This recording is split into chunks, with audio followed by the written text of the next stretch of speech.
Okay, so thank you guys all for joining us. Like I said earlier, I'm going to talk a little bit about housekeeping really quickly. My name is Maile, and I am the program coordinator for the Ka Lama Ku Student Leadership Development Program at Hilo. I sincerely want to thank you guys all for joining us for our last presentation as part of our Ka Lama Ku conference series. For those of you who do not know, our conference this year was centered on the theme Kuleana ko Kako. And so what we were really wanting to explore was this idea of responsibility, and a little bit more in depth is personal responsibility to the community and to society at large. And so I would like to welcome Juergen Canda, who's our keynote speaker for the conference. He is a retired lieutenant for the Hawaii County Police Force. And for those of you guys who don't know, he became a community activist pretty recently. And so what he's going to be doing is sharing a little bit about that process and his story with us. What I'm going to be doing is I will be moderating the comments throughout the entire presentation. So I am going to be keeping everybody muted just to make sure that the primary audio is coming from our speaker. And if you guys have any questions, you can either use the raise your hand feature in the side panel under participants. If you click participants, you get the option to do that. Or you're more than welcome to drop comments into the chat feature, and we will make sure that we get to all of those. So once again, thank you guys all for joining us, and I'm going to hand it over. Mahalo. Aloha kako, and thank you Miley and Misty for inviting me to speak to you all. I'm honored to participate in this workshop, and I'm grateful for the opportunity to share the story of what is happening on Mauna Kea, and to explain a little more in depth about why I got involved. As Miley was saying, I recently as an activist, I thought about writing a story about what I had been through, and I was going to title it "The Accidental Activist," because I never in a million years as a police officer would think that I would be involved in something like this. But it's not really the issue so much that compelled me to get involved in it, but the way how things were unfolding, I saw as being very, very troubling and damaging, not only to our community, but to our institutions and our government here in terms of their integrity and the faith and trust in government. So I did some classes on this before up on Mauna Kea, and I'm not sure if anybody's seen any of the videos that I've done on Mauna Kea. But so if you're not familiar with me or what my involvement was, is that as Miley pointed out, I'm a retired lieutenant commander from the Hawaii County Police Department, and I retired less than maybe less than a year before the protests kicked off. So in the community, people still thought I was actually still working. That's how recently I had retired. And I was with the Hawaii County Police Department for 26 years, serving in various capacities up to including acting captain of Waimea and North Hilo districts at some times for intermittent periods, and supervising watches of officers, and as well as district operations in Waimea, Puna, and the South Hilo district. I'm a resident and born and raised in Hawaii, but I also grew up in the military, so we would move a lot and come back, move somewhere else, come back. And I grew up during a period where there was a lot of civil unrest in America, and this was the Vietnam era and the extended era of the civil rights movement, and even got caught up in some of the issues of that time. In particular, was when they were busing children to rich schools, or and vice versa, and that was a very, very tense period in America. So I have that background of being on both sides of the fence and seeing that, and then as well as being in law enforcement, the perspectives that come along in that industry. But what ended up happening was, for those of you that don't know, is that I filed a complaint against the Hawaii County Police Department when they started their enhanced enforcement, traffic enforcement program on Mauna Kea. And what I wanted to do was explain why I did that, but for you to understand a lot of that, I need to kind of give you some context and background information on how law enforcement works in America, so you can understand where I'm coming from. Inherently, I think everybody understood what was going on up there was really wrong. But what I did was I articulated how it specifically was a suppression of First Amendment rights, that they were trying to create basically a punitive area. So anybody that was associated with the movement in this geographical area, they were just going to bring on so much heat and essentially create a punitive area to discourage people. And that effect would be a chilling effect on the participation of First Amendment rights. In addition to that, they're doing it to an indigenous population on Native Hawaiian land, which is a direct violation of 4th and 14th Amendment rights. So as you can see behind me, that's the whole protest area. Saddle Road, when it goes up through there, it's literally crossing right through Hawaiian homelands. Both sides of the highway is Hawaiian homelands. For the state to build this highway, they had to enter into agreement with Hawaiian homelands, and they only bought that area of the asphalt. That's it. So they're literally traversing through private property. I guess in the mainland they would say you're driving through the reservation or something of that effect. You know, I don't want to make that comparison to the Lahui or the Native Hawaiian nation, obviously, but just to give you that background. And so when you're targeting specifically a group of people and trying to suppress their First Amendment rights, and you also happen to be doing it to a Native or an indigenous population or a particular race of individuals, that's selective, and that is a deliberate infringement of Fourth and Fourth Amendment rights. And I compiled my report, and I had it reviewed by several civil rights attorneys, including the ACLU, and they all concurred that it was blatant. So it's not like I just made this up or anything like that.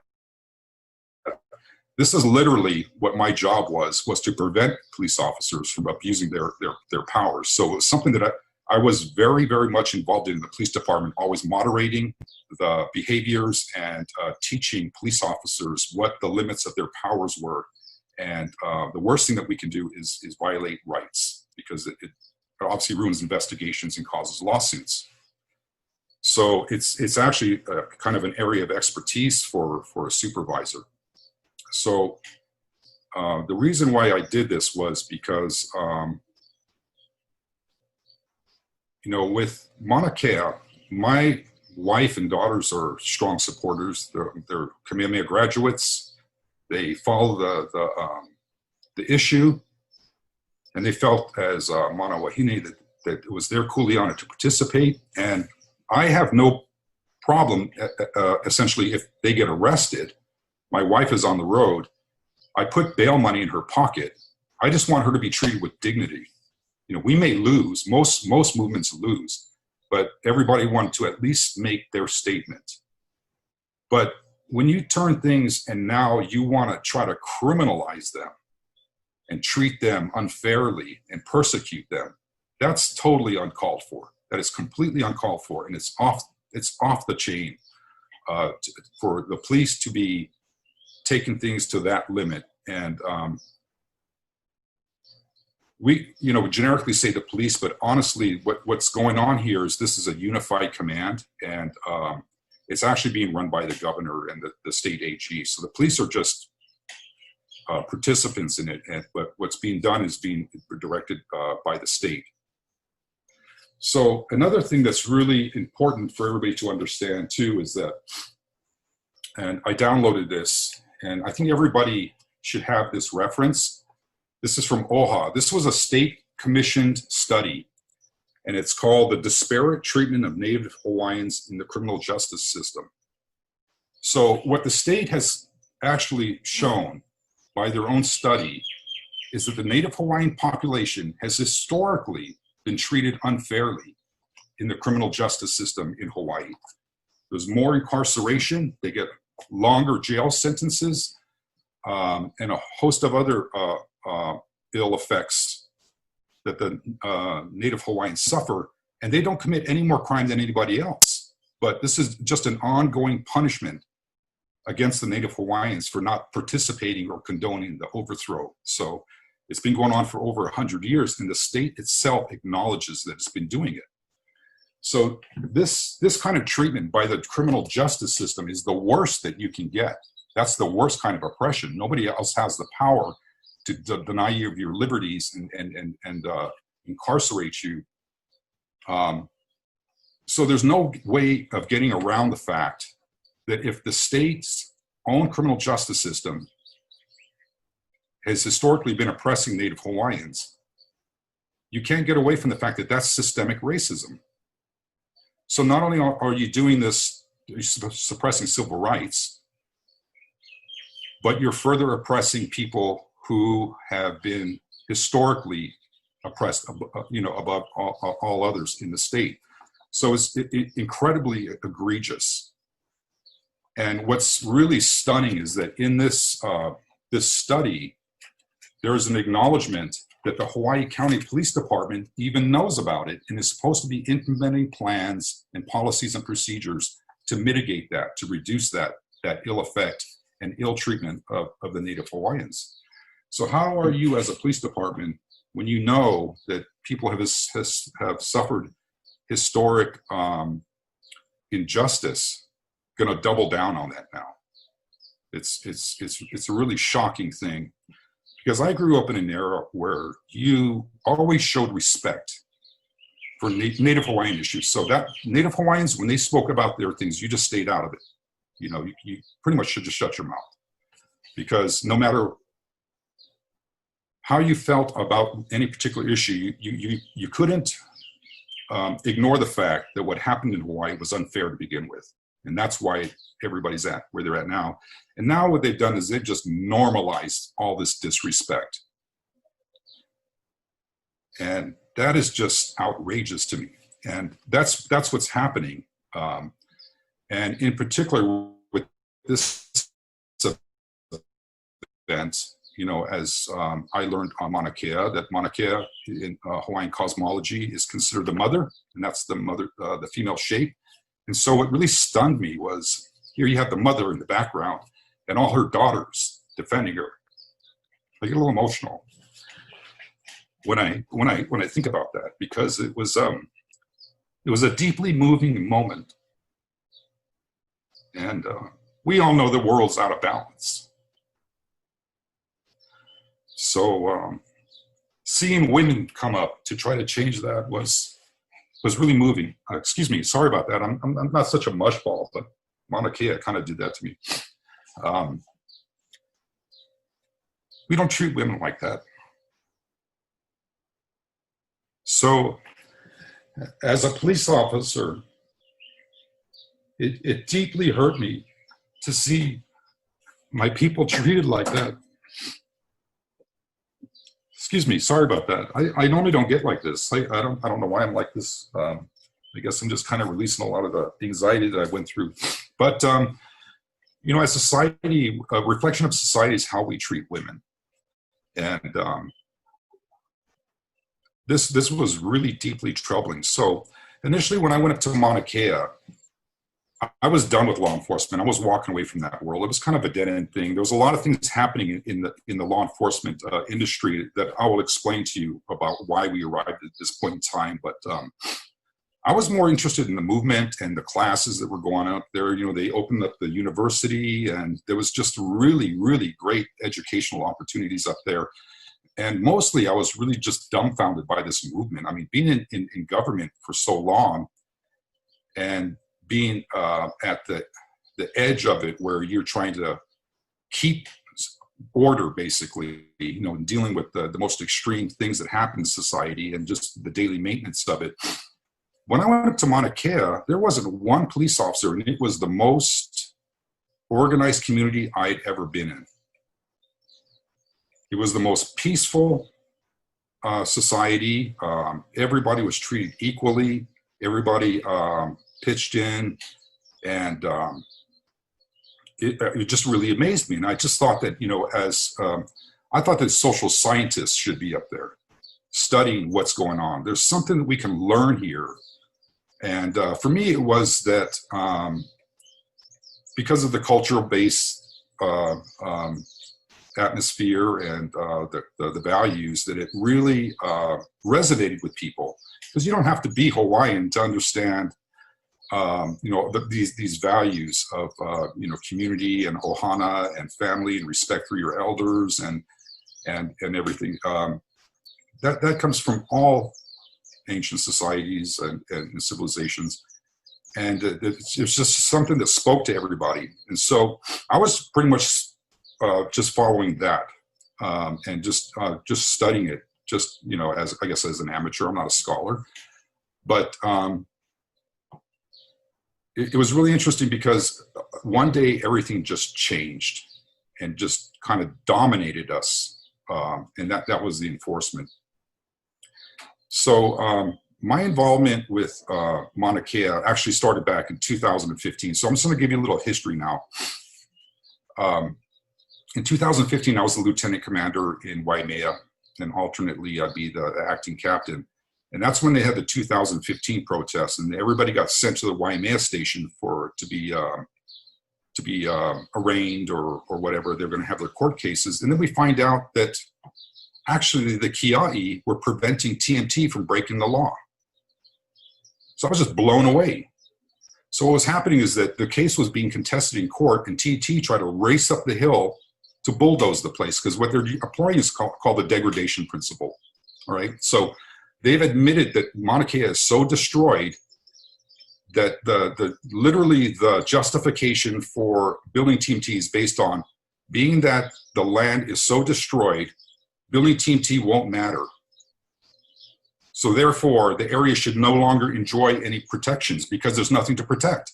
And that's called the degradation principle in a nutshell. So they were trying to race up there and bulldoze and eradicate ahus and burial sites and everything. And so the Kia'i that got arrested actually were enforcing the law, because then when the courts found out that TNT was trying to race up there, so this just really blew my mind. That's when I started to really study it.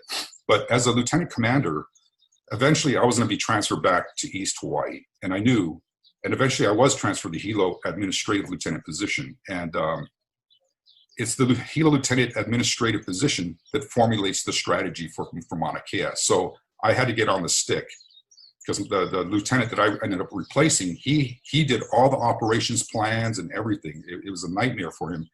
So I had to start learning about it. So I started studying protest strategies, and in policing, the history of it, it's just kind of something they just make up as they go along and just learn from lessons learned from other agencies or whatever. And so in the past, they use what's called escalated force strategies. And this is basically riot stuff. They show up, if you act up, they act up, and just kind of, if you get violent, they'll use force. And in the modern era, when I joined the police department, they've been using what's called negotiated strategies. And negotiated strategies are kind of more like, they use more PR. So they'll immediately engage you in communications. They'll open up lines of communications. They start bargaining with you, negotiating. They build rapport, build trust, so that you'll engage in meaningful dialogue. You want to de-escalate things. You don't want people getting out of control. And that's basically been the strategies for law enforcement for the past 20 years or so, is these types of strategies, and sometimes they're pretty amazing. The Boston police chief was able to basically talk everybody out of the Occupy Boston movement. He even wrote them job references and everything. He just, it's kind of amazing strategies that they do, but sometimes it doesn't work. And so in the last few years, we've been moving towards what they call strategic incapacitation strategies. Now, what's been happening in the police world all this time, as you may know, is the militarization of the police. So previous presidents have been giving them a lot of guns, a lot of military stuff. I mean, Tulsi Gabbard was a big opponent of this. It's very disturbing. The culture of the policing is changing, and it's interesting because what the military is doing overseas is essentially policing these populations. Once they subjugate a country, they then have to police them. So you have a merging of these two cultures, where the military is trying to learn police strategies, and the police are learning their strategies on how to subjugate people, essentially. So that's we're now in this era of strategic incapacitation, and specifically what was employed on Mauna Kea was what they call a counterinsurgency strategy, or a COIN. That was specific to my complaint, that they employed this specific strategy for various reasons. There's certain elements that they utilize that's unique to a COIN strategy. So that's why I pointed that out. And it's really strange because all of these strategies and books on tactics and counterinsurgency strategies, all these military manuals are all maintained at FEMA. And speaking of FEMA, what's also been going on that was adapted for Mauna Kea is what they call incident command structures. So you notice that, like, whenever they have natural disasters, they'll set up what's called an incident command. You may not be aware of that, but on Mauna Kea, you heard their command referred to as a unified command, right? Does anybody recollect that term? They refer to it as unified command, which is a type of incident command structure. So throughout the United States, and starting with Katrina, that really nasty storm that hit that portion of America, they came up with a system of these structures where they can take all these agencies and meld them into a command structure where you have the police, the fire people, the hospitals, Department of Public Works, or anybody that can help in disasters, all working as one unit with a command structure. What's ended up happening in policing is that they've adopted that structure for policing operations. So like with Mauna Kea, with the unified command, the reason why they called it that was because you had state AGs, you had Honolulu Police Department, Hawaii County Police Department, DLNR, you had the National Guard. I'm not sure if I said Maui. All of these agencies were brought together, and with an ICS structure, you can effectively meld them into one unified force with a chain of command. So it's a very interesting thing, and it kind of disturbed me throughout my career, because what I was looking at was, as protests were gaining or becoming more prevalent throughout America with these really large movements. You saw Standing Rock, the Occupy movements, the G20s, all of these really large movements, they started using this structure. And I thought, wow, this is kind of interesting, because essentially you can take all the law enforcement agencies and make a domestic force. So I'm not sure if you're familiar with posse comitatus. Posse comitatus is a law that forbids the United States military to be used on its domestic soil against its own population. And this goes back to the days of the founding fathers of America, where they were deeply, deeply frightened of standing armies. See, in the old days, when they needed an army, they would just recruit everybody or draft them, like in Vietnam. Nowadays, they just have them massed all the time. And in olden days, 18th century eras, these armies could get out of control and rampage populations, and they did. And there was a lot of mercenary armies. So we have a law specifically in America that prevents the US military from being used against its own population. What you can do with this ICS structure is essentially, and the changing of the police culture, is create the police as a domestic force to circumvent posse comitatus, right? So this is not only happening institutionally, it's happening in the culture of policing. And this is where I couldn't even moderate it anymore, even with the officers, because of Facebook and social media. And they're so easily manipulated into certain political paradigms, the right wing has taken very, very aggressive measures and action to politicize police activities and police forces in general, to the point where they, you'll see it throughout America, where they're always posting that they hate liberals. They're being taught to hate liberals. Their idea of a liberal, believe it or not, is a college student.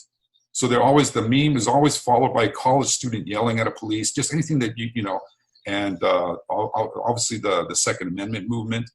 So it's really disturbing how right wing. Well, it's already kind of a right wing institution, but now it's kind of being pushed to the tipping point where they've become so polarized that it's become an emotional issue with them.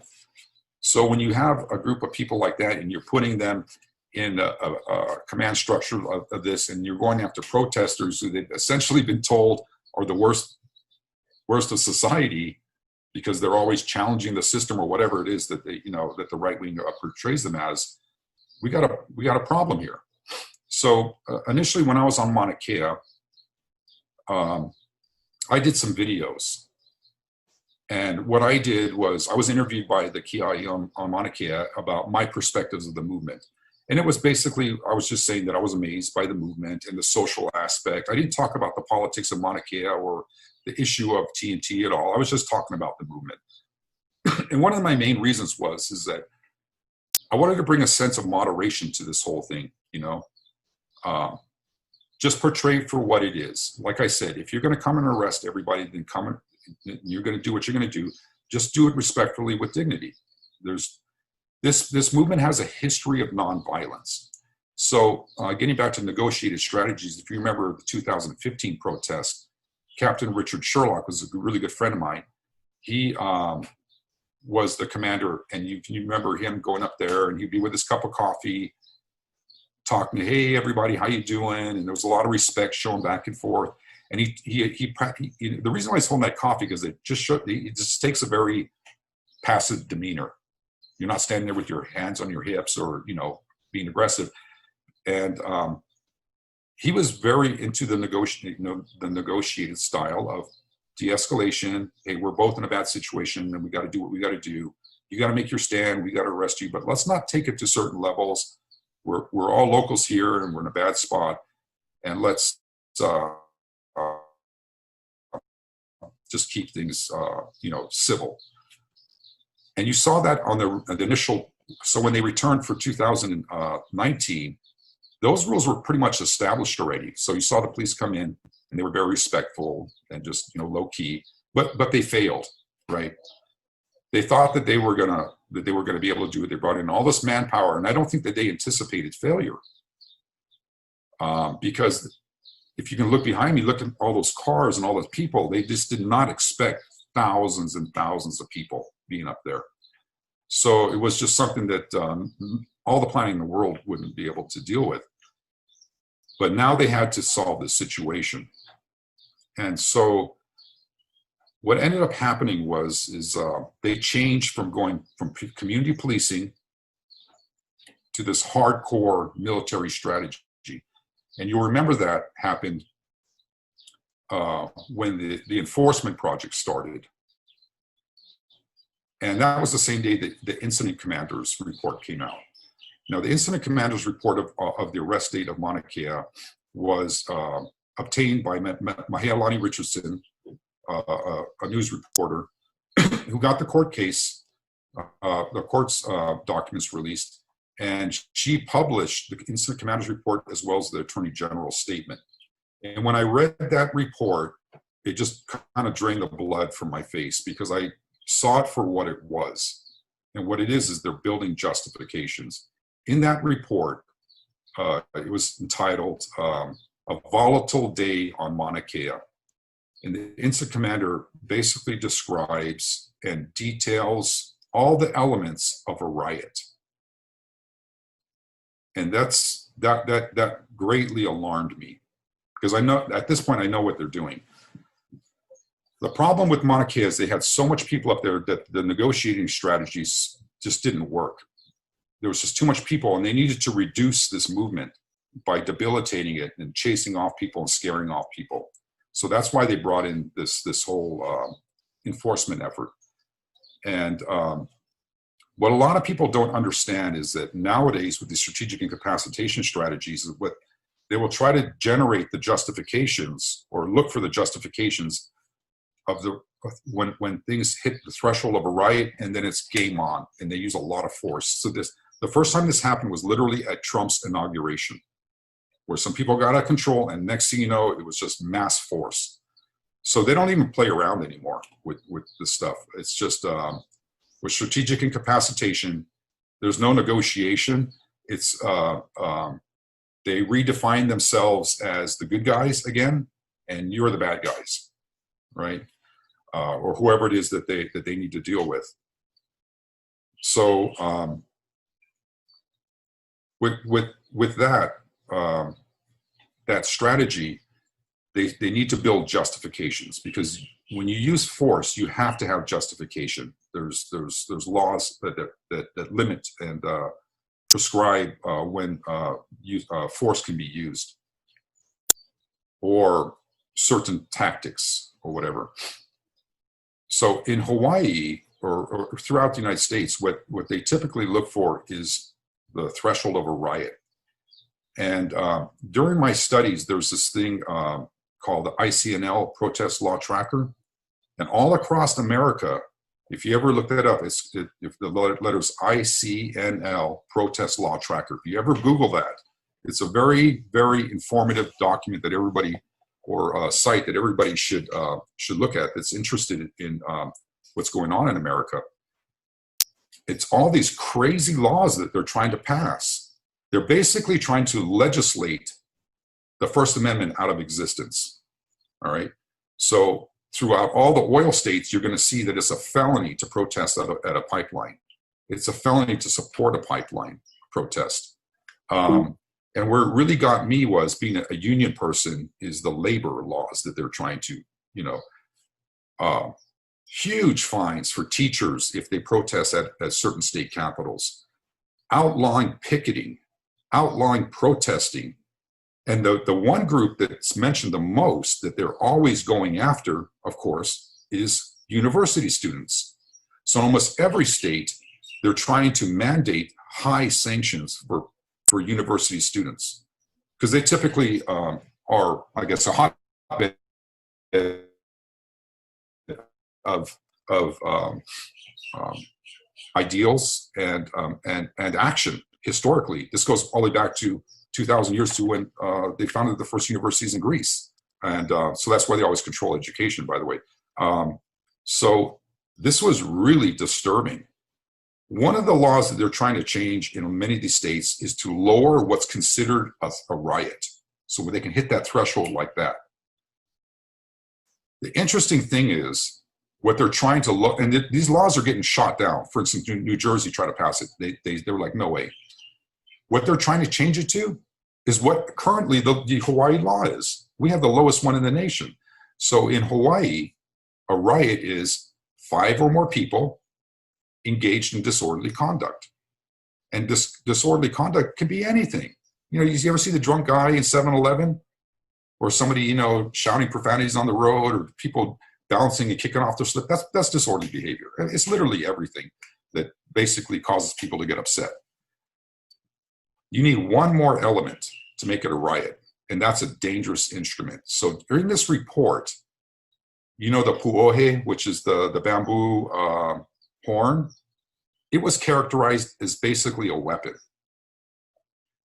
So in that report, they are a dangerous instrument or weapon. In this report, the incident commander, Major Jelsma, in one sentence says that there were people basically moving furtively through the crowd, repositioning themselves, wearing masks while holding sticks. Now, sticks have been proven to be dangerous instruments. A lot of people got hurt. We've done a lot of police reports of people getting hit with sticks, bats, whatever. But you can't characterize a bamboo tube as a stick, So they were really going out on a limb with this here.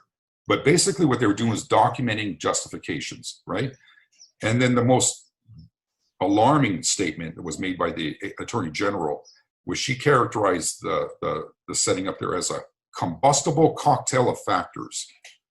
Now that is a very obscure phrase, but it's kind of a coded phrase, and it has to do with riots. So in past places in other areas, in particular England, when people were, there's a lot of civil unrest, they characterized it as a fermenting cocktail of factors. And then when they riot, it's now a combustible cocktail. So she's essentially using a coded phrase for riot.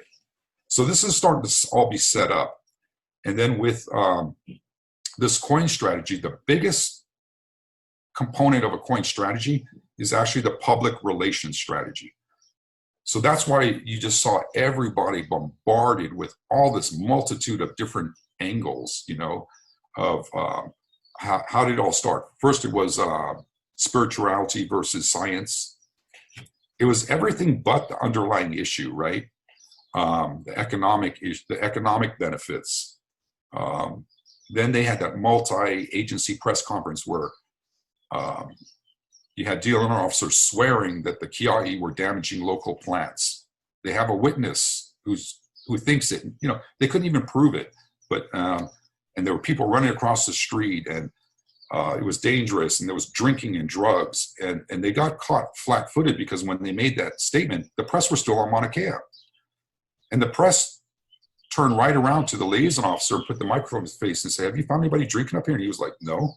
So they were kind of almost like, you know, catching themselves in lies. And the liaison officer we never saw him again. He just disappeared. So what they're trying to do is sway public perception. All right. So you have a group of people on one side that don't want TMT, and you have a group that want it. And the way it works is with a coin strategies, you need 51% of the support of the population. So they're just targeting that narrow spectrum of people who are very uninformed about it and just casting something out there that might resonate with them. They'll say, yeah, that makes sense. Build a telescope. And once they hit that 51%, then it's game on. But they were losing the fight. I mean, when Civil Beat came out with their poll on the TMT was losing support, that really, really seriously damaged them. But that doesn't prevent them from not coming. So essentially what they were trying to do with the enforcement effort up there, and you have to understand, just to give this context, they wrote 8,500 tickets up there. As a Puna police officer, our yearly quota or enforcement goal, whatever you want to call it, is 6,000 tickets. And this is for a population of 50,000 people. So just to give you a little perspective, Puna, the biggest district on the island, writes 6,000 tickets a year.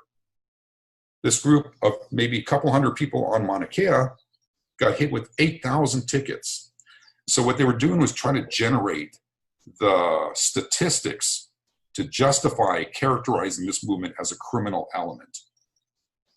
You know, if anything that they could use and to portray the movement as a criminal element, that's pretty much the tipping point for the general public, where they're just like, oh, okay, well, they're criminals. Yeah, they need to be dealt with harshly. And that's normally when people jump on board and say, yeah, okay, do what you got to do. So that's what was happening up there. And as I'm watching this, it completely distracted me from all the studying that I was doing up there, and just meeting people and learning about Hawaiian history in general and all that. And I started staying up there at night, and they were using military psyops, you know, putting out this information that we're going to come raid you tonight and get everybody into a panic. You know, they were using the media. They were doing false raids. I watched them personally come down in massive convoys with all their lights on right to the kapuna tent, like they were going to raid the place at 2 a.m. You know, as police officers, we're not even allowed to serve warrants after 10 o'clock at night. It's in the Constitution that people are allowed to be safe in their homes. And I'm sorry, but yeah, it is a campsite, but legally it's considered a dwelling. And we apply that all the time with campers who are victimized. So all this was going on, and it just seemed like that what our sense of normal was, and what's right and wrong, and what's just and unjust, was just cast aside. So that's the bigger issue that's happening to us as a society beyond Mauna Kea, is that our governments are being untruthful. They've been hijacked by special interests. There's no shame in government anymore. You just do whatever the hell you can get away with. And if you get caught on it, you just characterize it as, well, I thought it was this, I'm doing this. And there's no integrity in government anymore. So one of the issues that they brought up, and I testified heavily about this at the Ethics Commission, was rule of law. And you might have heard that in the paper too, where Lorraine Inouye and a bunch of people were saying, we demand the rule of law be applied on Mauna Kea. And the irony of it is that the reason why you have this protest is because there's never been a rule of law on Mauna Kea for 50 years, never. Starting with the road, they just stole the land, and they're still doing it. They just built the rail station in Pearl City and stole $56 million worth of land. So they have this method of operation that's legal, but where they essentially can game the system over and over and over again, and people are getting sick of it. So because they've never followed their own damn rule of law in Mauna Kea, they've now encountered a protest. And that's basically, in a nutshell, what's going on up there. So what they're trying to do when they bring up rule of law is now they're trying to foment public anger and get people like, yeah, why isn't the rules being applied? Why isn't the law being applied? What they're trying to do is gin up the public, you know, and foment like public anger. That's a very dangerous thing to do. It's also a very dangerous thing to do to greenlight your police to violate civil rights. There's no coming back from that. You know, my family on my mother's side are from Germany, and they went through World War II. And my great-grandfather, he spoke out against the rise of authoritarianism in Germany in the 30s, and he was murdered for that. And now we see people showing up at government buildings with AK-47s and AR-15s, and it's just out of control in America. And the right wing has generally used anger as their tool to motivate their base. And so this is what they started to use here with this whole rule of law thing. But the thing about rule of law that I want to just cover, and I didn't want to get too far off topic, was that it's up to, so it's something they're supposed to sell to the public. Hey, this is how we run. This is what we're going to service we're going to provide for you. And everybody's going to be treated fairly, including, and we will be held accountable to the same rules of law. And then they try to flip it around and saying, well, you're not following the rule of law, but it's actually the government that has completely been avoiding following the rule of law. So this Mauna Kea thing has really taken and highlighted a lot of systemic problems that we have in our government and society here. And what's happening, that what I see after 25 years of building rapport and trust with my community, they just threw it out the window. You know, you have some leadership in the police department who's completely lost perspective, jumped on board with this TMT project and said, yeah, we're here to support the mayor's vision for Mauna Kea. They're not supposed to choose sides. The Honolulu police chief says, we don't choose sides, we just do our duty. Our police chief was like, yeah, we're here to do it, and we're going to get it done. So now that creates a culture of, well, we got to win, right? So it's really, really damaging to the integrity of these key institutions and to these branches of government, the executive branch. Even with the COVID, what's going on right now, it's like everybody's lost faith in their leadership. They're just doing, just making it up as they go along. And it's damaging to their own rule of law. So in these strategies of strategic incapacitation, they flat out say it right in there. There's two ways to control the population. One is with consent, where you get everybody to agree to follow the rules, which is essentially what's happening right now. Everybody obeys the speed limit. They, stop at red lights, and they're basically trained. I want to say trained, but they've learned to that they receive a benefit of following these laws, and collectively, everything works. That works when you have a government that has a lot of integrity, right? The other way they say you control populations is with force. And that's just a basic concept of law enforcement. And typically you need to use force because you have no integrity in your rule of law. So if you have low integrity, you have to overly rely on force, is essentially what's happening. And that's why they have to use force on Mauna Kea. So, I haven't really been keeping track of how long I've been talking. It's about almost an hour now, yeah? So I'll just wrap it up. I got involved because as someone who's had so much involvement in reducing crime and trying to improve the quality of life of my communities and taking the lead in addressing their concerns and being out there and literally leaving my own blood and sweat on the road to improve my community. I didn't want to see everything that we'd worked for wasted by a couple of guys who were leading our department in the wrong direction. And I wanted to put it out there and send a message not only to the community, but to the officers that this is not right. Remember who you are. This is Hawaii. This is not who we are. We don't treat each other like this.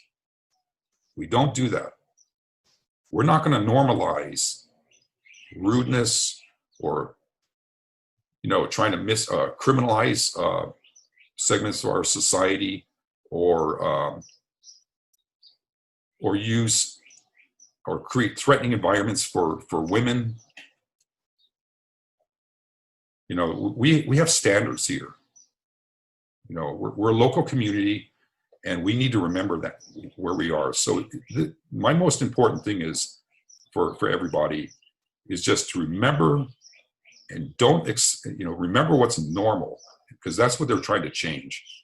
And this is a national problem. And maintain that line, and that standard, and don't just reject what is wrong. And what was happening on Mauna Kea was a violation of every understanding of what we believe is right and wrong, just or unjust, and certainly what is pono. So with that, I'd like to thank you for listening and allowing me to share my story. And I hope that little condensed version of my involvement with Mauna Kea was something that you can take with you and apply in your life. Okay. Thank you so much for that. I promise I was keeping track of time, but you were doing such an amazing job of kind of pushing us there and opening up new experiences for us. I don't know about everybody else, but I definitely experienced a full range of emotions in that hour. So I really, really appreciate it. And we do have some time for question and answer. So I would like to open that up to everybody and give you guys the opportunity to do that. And I know that we had scheduled this for an hour, and with your permission, Juergen, I'm also happy with going slightly over so that we can make sure that we answer all the questions that you guys have. So I see, let me check my chats. I see some chats coming in, lots of thank yous. Did anybody I really appreciate it. Yeah, did anybody have any questions that they wanted to address? Anybody? Misty has questions, but Misty always has questions. So we'll Go see if Misty, break the ice here. Conversation flowing. Okay, I was gonna type it out so I could sound eloquent, but I guess that's not happening. But so you've done such a great job of speaking about what's happening from the unjust perspective. I was wondering if you feel comfortable talking a little bit about Kapu Aloha and how that has really framed this movement, and what it's like to be a part of an organized lahui, I guess, it's going through a movement with that. Yeah, something like that. I don't know. Aloha actually was the thing that amazed me the most. So just as a professional, watching, you know, the movement on TV and watching the whole arrest thing, I had to take my hats off to the Kia'i, because it was an amazing thing that they did. Like I said, you know, riots a lot of times occur, or things can happen at large protests, especially when you have counter protesters, and that normally escalates things. Next thing you know, everybody in the streets getting gassed and all that kind of stuff. So, you know, the Kia'i is always, you know, they've talked the talk, but they also walk the walk. I mean, for 5 years, they've been extremely peaceful. And they took it to the point where they even set up security for the police officers, right? So if you look at the formation of the police officers on the road, where they're set up like a U, that is a security perimeter, and their arrest teams are in the middle. Their job is literally just to protect the team in the middle making the arrests. The Kia'i set up a perimeter around the police to protect the police from anybody in the crowd, because they can't control who shows up. And sometimes agitators show up. So they provided a situation that provided for the safety of the police. They did not make it about the police, where you see a lot of times in the mainland, people are screaming at the police. And that can be really used against a movement, because a lot of people, especially conservatives, don't like that. I certainly don't like it. I think you're misdirecting your energy. But and I was grateful too, because the officers on the road crying, that was my watch. I was their supervisor just a few months ago before they went up there. I was writing their evaluations. I was submitting them for awards. And it was absolutely heartbreaking to watch that. So I really, really appreciated the fact that the Kia'i did not make this about the police. And even after the arrest, they were bringing them meals. The children were waving, and it was just kind of, look, we're both in a bad situation here, but let's remember who we are. And so it was really a unique thing to Hawaii. And I'm extremely proud of the Lahui for setting the example, really, for us as human beings on how we should behave in these kind of situations. It was a beautiful thing. Yeah, and could you define kapu aloha just for those who might not know what that means? So I hate to speak for the movement, because I actually watched an interview on Pua Case explaining what kapu aloha is, and Andre Perez explained that can be a class unto itself, really. But essentially, the word kapu is a mandate. It means pretty much synonymous with a mandate, right? Or like a law or a proclamation. So they're mandating that everybody show aloha, is what it is. So they made a rule that when you're in this area, and Mauna Kea is considered a sacred area, and they're there for a sacred reason, and a reason that's important to the culture, and we have to. Everybody in the movement has to be on their best behavior. So, like when you go to church, you know that you're in a special setting, and there's elevated standards of conduct. We don't cuss, we don't swear, don't smoke, drink, none of that. And the Mauna Kea movement is essentially synonymous with that kind of behavior. So if you're not in the right frame of mind or emotion to do that, it's okay. Just don't be here now, and come back when you can. But if you're going to participate, you must show aloha. And you must have this higher standard of conduct. That's essentially in people's actions. Great. And we just had a question come in asking if you could speak a little bit more to the history of law on the native lands of Mauna Kea. The history of the law so Mauna Kea was previously considered crown lands, and it was taken and adopted by the state once it, the United, after the overthrow and after the formulation of the state. Now it's, I guess, state lands or whatever, but it's held in trust So the area that you see behind me, up to almost halfway up the summit, is actually Hawaiian homelands. And that area is held in a trust. And that was actually a condition of statehood. And it was put in the Constitution, and it was mandated by the United States that they had to maintain this trust of the Hawaiian homelands. So it's essentially private property, and but the access to it was literally stolen. So one of the conundrums that the state found itself in was that they built this road, but they never acquired the land. So if you ever watch the hearing with Senator Kai Kahele, and he's grilling the head of DHHL, Bill Ila, and the AG's office is involved, they're discussing the legal disposition of this land. Now, currently, there's a lawsuit that's going on.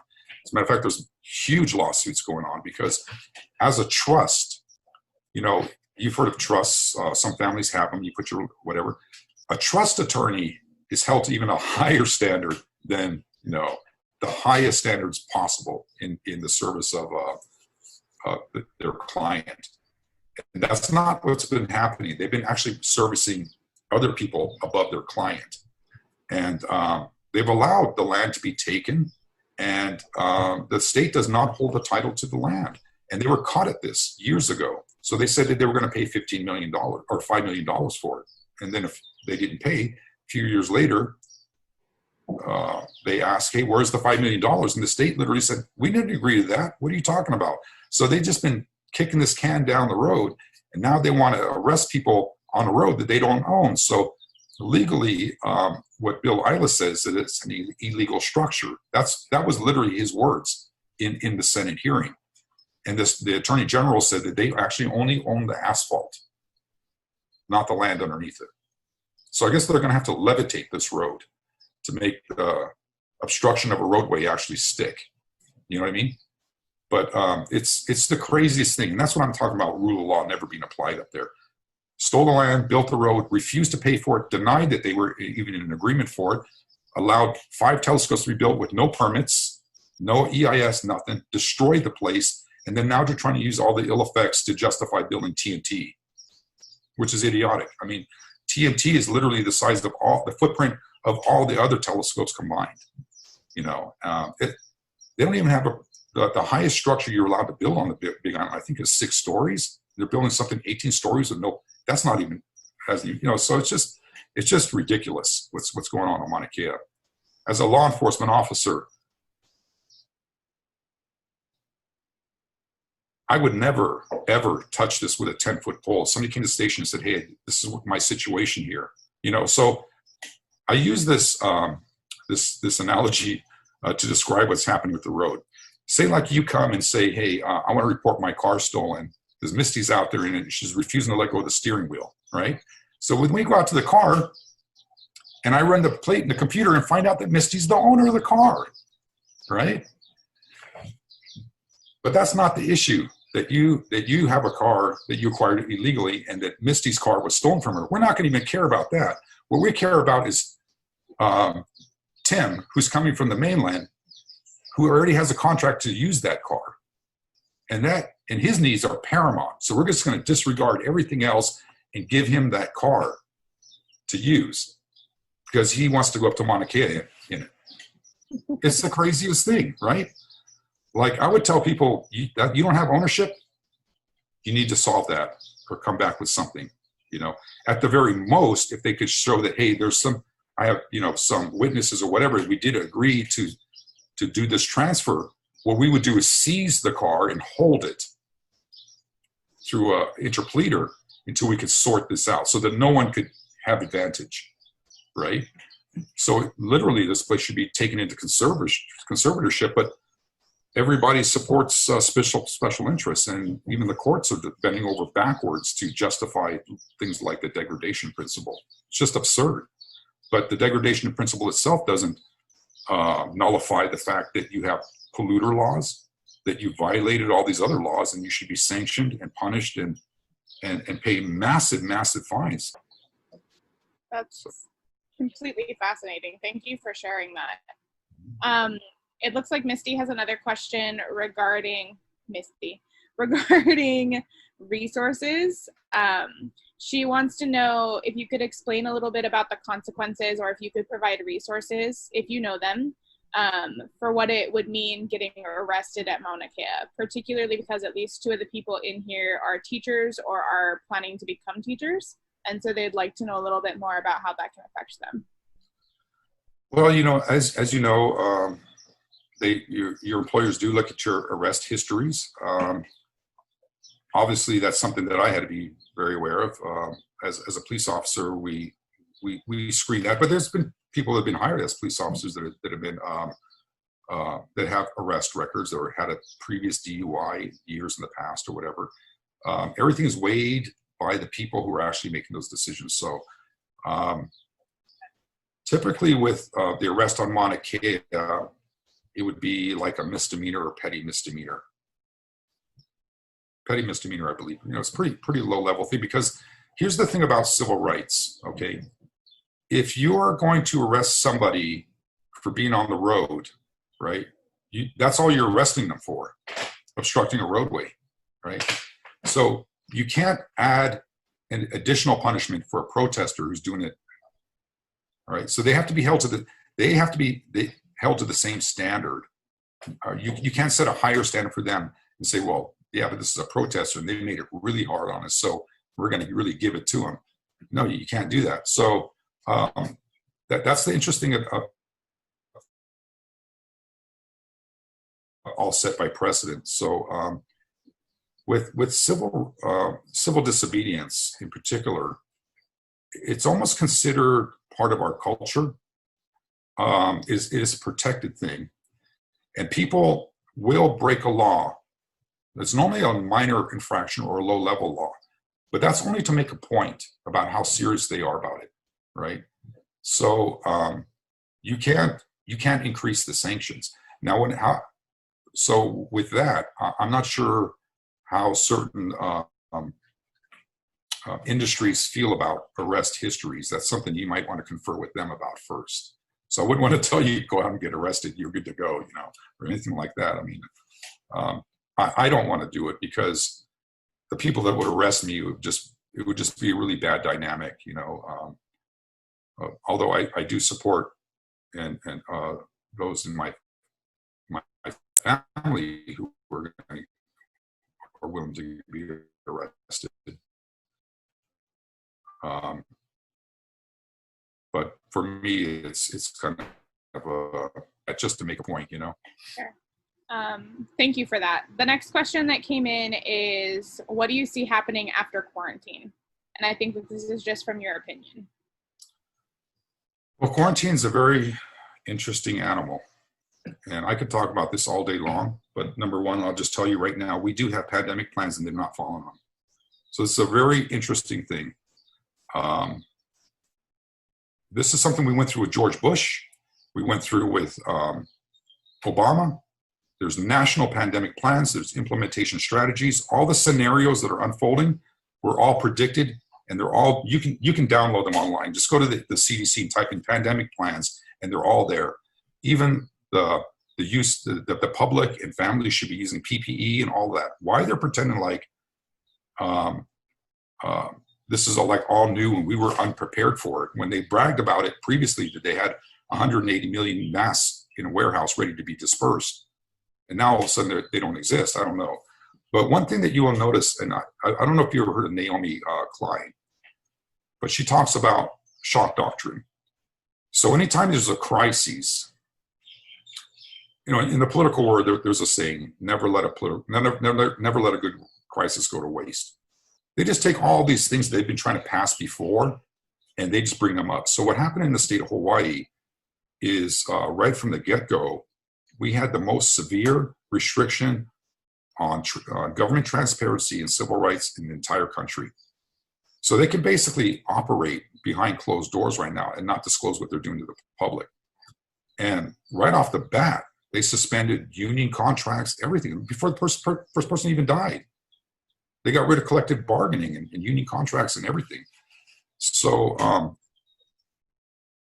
there's across America, the middle class is just taking a beating. And like I said, I'm pro-labor movement.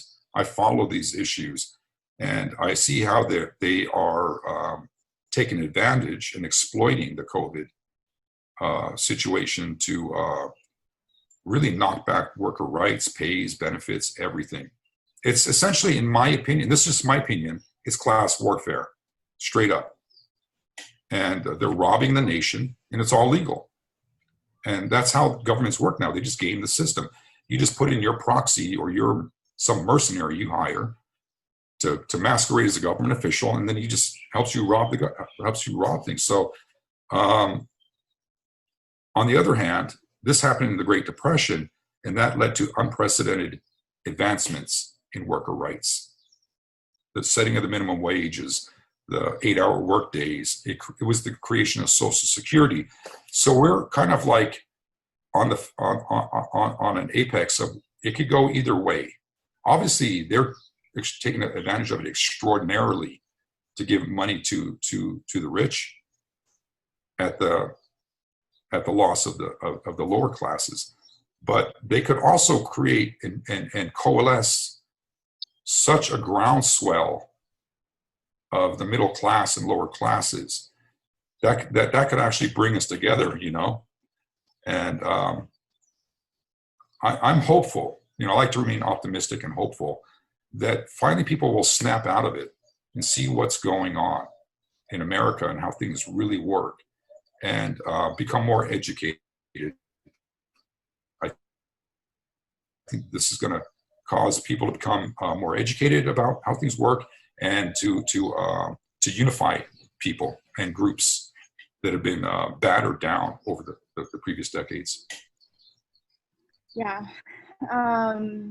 And I'm noticing that there's no questions coming in anymore. So I do have 2 wrap-up questions that I would love to ask, so we can kind of tie it back into the theme of our conference and kind of close out on that note. The first one is, what advice would you give to someone who is interested in becoming more involved and being a community advocate? Like, what kind of resources could they use? What should they be doing to utilize the skills and their personal values and mobilize and make them something that's actionable? Well, first of all, I'd first like to praise you all for what you are doing, and that's getting educated. You're in college, and that's the key, is education, and especially the study of history. And this is not, you know, employers know that when somebody goes through college that they've made a commitment. These are people that make commitments and they follow them through. So it is quite an accomplishment, especially in our financial climate in America, where you don't have much support from the state. Like I said, I have family in Germany. They go to college for free. So, you know, I'd first like to commend you on educating yourself and your efforts that you put into that. The most important thing is to learn history, because that gives you context of what's going on. Because I'm going to tell you right now, every single thing that's happening now has happened before. Especially with this presidency, literally they're bringing out all the old playbooks out and just saying, "Oh, make America great again." Yeah, use that from Ronald Reagan. Law and Order from Nixon.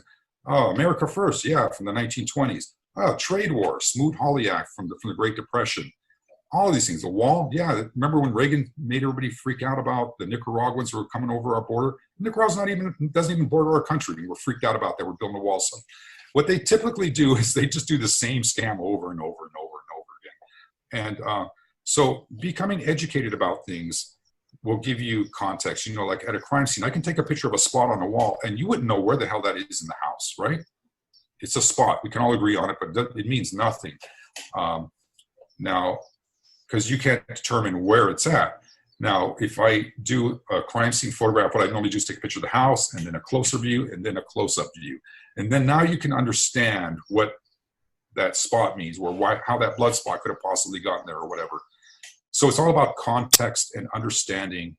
And these are, with history, you'll see that everything that's happening is a repetitive theme, you know, and that these movements and issues, say like with women's rights, or whether it's worker benefits and rights, or what's happening with extraction, profiteering, and all that. It's just this nonstop history, and then you'll kind of you understand it better if you know history. And it's really it's funny because I just read an article by a CIA agent who was writing about some of the things that we just discussed, and he said the most important thing to do is to learn history. I kind of think I got a little bit off your original question, but what's the most important thing you can do? You'll know when it's time to get involved in something, when it resonates with you. But the main thing is to just stay involved intellectually, you know, and learn. And it takes time. It took me 50 years to put it all together, you know, and to see everything that happened when I was a kid repeated all over again. It's like, now I understand it, right? So you can kind of jump and bridge that gap by just studying, you know, the histories of certain movements and the issues with it. Yeah, that's fantastic. Thank you for that. And then my last question is, just in the line of work that I do, I consistently hear from students over and over and over again that they're just one person, that they don't have the skills, nobody's going to listen to them, they're not enough, they can't make a difference. And I think that your story really speaks to one person really being able to make a difference. And so I would really love it if you had that student in front of you, what would you tell them?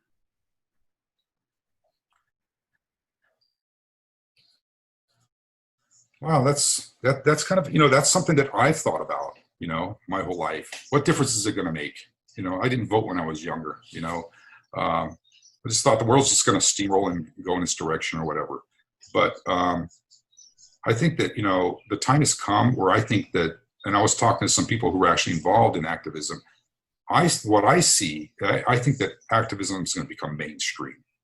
It just has to be, because we're essentially, the reality of it is we're caught up in a very, very bitter and vicious class warfare. And everything that we consider to be normal and what should be rights and provided in society has to be fought for on a constant basis. So I think that, yeah, one person, can they make a difference? Maybe, maybe not. I mean, Gandhi was one person, Martin Luther King was one person. Now, we can't all be that exceptional person, right? We can't be, and the chances are we're not going to be that person. But they wouldn't have done it alone. What it was everybody being unified. So staying intellectually engaged, becoming educated, and just, you know, participating in at least the discussion will make a huge difference. It will, because it's the collective, right? There's that old term, united we stand, divided we fall. And that's what's happened to us, you know, essentially, in so many respects, whether it's on the political spectrum or in the labor sector, losing unions and so forth. Even as genders, they've divided us. You know, in the historic, I guess it's been about 2,000-3,000 years of the oppression of women. So I would say don't be overwhelmed by all that. You know, like what can I do to change the world? Just believe in that. What you know is right and wrong, and try to educate yourself and stay intellectually engaged, and it'll all unfold. Yeah, that's so powerful. Did anybody else have any last questions that they wanted to add in before I let you guys go? I know we're way over time, but I just really want to thank you guys all for being here and for being engaged in this conversation. And from the bottom of my heart, I want to thank Juergen for agreeing to do this with us and sharing your story. I truly believe that the more we can share our stories, the more we can bridge those gaps and come together. So it's super powerful, and I just really want to thank you. Oh, you're very welcome. And again, I was honored to be able to share my story with you folks and to be of service to the community. And I hope that, you know, I provided some leadership in my contribution to things. And, you know, I'm very honored to participate in this process. So mahalo. Thank you. Mauna Kea. Take care, guys. Thank you, guys. Everybody knows silent claps. We can clap for Juergen.